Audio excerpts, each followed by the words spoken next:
Hello, my name is Kathy Gray and I'm your online instructor for Math 105, and I'm going to give you a short demonstration of Course Compass. So the first thing you will need is your instructor course ID. You can get that when you go to class. You'll need that to get enrolled on Course Compass. A valid email address is also important because I contact you a lot about homework and tests and other things throughout the semester. Once you get that, you can go to Course Compass, hit register for students, and you have the option of buying the hard copy of the book at the bookstore that comes with an access code. It's going to look something like that. Or not buying the hard copy. The access code comes with the ebook, so you don't necessarily need a hard copy of the book. And you can just buy that with a valid credit card. You don't need to go to the bookstore. And just continue on and follow the instructions, and you'll be enrolled on Course Compass. Okay, once you do that, you can open Course Compass up, log in, and you'll get a page that looks like this. You'll just have one option here probably, and then I'll just click on that. And your menu will look like this. We have homework assignments. This is how you can access the ebook or online tools, gradebook, and so on. So I can click on the homework, and let's see, we have a homework 2 assigned. Homework 1 is just completing a survey. Homework 2 is due February 4th for some of you. And I'll click on the homework, and the check mark means I've already done question 1 and 2 and I got them right. So I'm going to click on question 3. And I can read the problem and select either A, B, C, or D. Now I'm just going to guess without reading the problem. I'll just guess C. And right away it will tell me that I'm not correct. Gives me a little bit of help if I want it. Defines each of the categories there. And I can also use Help Me Solve It. Gives you some more information. We'll walk you through a problem. I can view an example for some of them.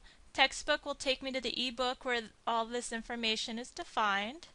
I can scroll through the ebook till I find what I'm looking for. And some other help. Here's a calculator if I needed it. Okay, so now I'm going to actually read the problem. Placements of swimmers in a swim meet. Okay, that would be an ordinal variable. And I can see right away that I got it correct. And then up here now I can see that I got that correct. I can also see where in the book the problem is. It's in section 1.2. It's problem number 13. Okay, and then I'm just going to save that. Now I can come back to this anytime up until the due date and continue it. And these will always be correct. And you can do the problem as many times as you want. The computer will regenerate a problem, but you can do it as many times as you want up until the due date. Okay, if I wanted to look at the ebook or online tools, I click here. I'm going to look at chapter 1. Now I have a lot of online tools to look at. This is the ebook. This is just like the hard copy of the book. I have a couple more things I can work with if I want. I can have a you try it problem that tests you on how well you know the information. I have active stats as a animation that describes some of the terms. Takes a second to load. Introducing random elements in the form of random sampling or by randomization in an experiment. Okay, so that's an active stat. There's a bunch of those throughout the book. And close out of that. Video lectures, there's a video lecture by either the author of the book or a couple other people for each section of the book. They're usually about 10 to 20 minutes long. You can take notes during these or pause them. Hi, I'm Dr. Jackie White from St. Leo University, and Taylor here has come to visit today to get some help when talking about types of data.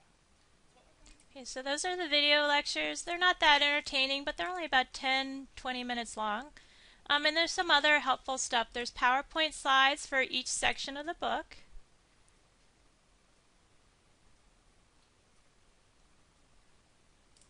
So this corresponds to the first chapter. It's really similar to the book, just an overview or an outline of the book. And we'll talk about the other stuff at some point.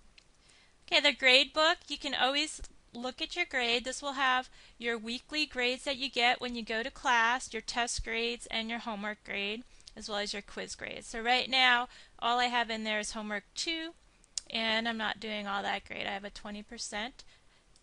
Show overall score will calculate your average, and it calculates a weighted average between homework, quiz, test, and your weekly in-class grades. Right now I don't have anything else but homework, but these are the weights it gives, so you'll see your overall average. You can check that whenever you want. Additional material, there's lecture notes for each chapter. These are fill-in-the-blank lecture notes that you can print out and take notes while you're going. You don't have to write down as much, so some of the terms are already defined, and then you define the others. So that we have those for each section. Let's see. There's practice tests. These are practice tests that are similar to what you'll have in class. And exercises from the book. Worksheets. Every week we have worksheets, and you can see the solutions as well. And study guide for each test. So a lot of extra stuff right here. StatCrunch is something we're going to use throughout the semester to analyze data. And you can just click on the StatCrunch tab to open StatCrunch. If you don't get this box to appear, you're going to have to download Java. Then I can open a data file by clicking that. Okay, you can see that opened up. And we're going to be analyzing the data that we collected in the survey a lot throughout the semester. I'm going to have a separate video for that. And let's see, you can look around Course Compass if you want. Discussion board, somewhere you can go and ask questions. Browser check is something you should do right away. It checks your computer to make sure you have all the uploaded software that you need.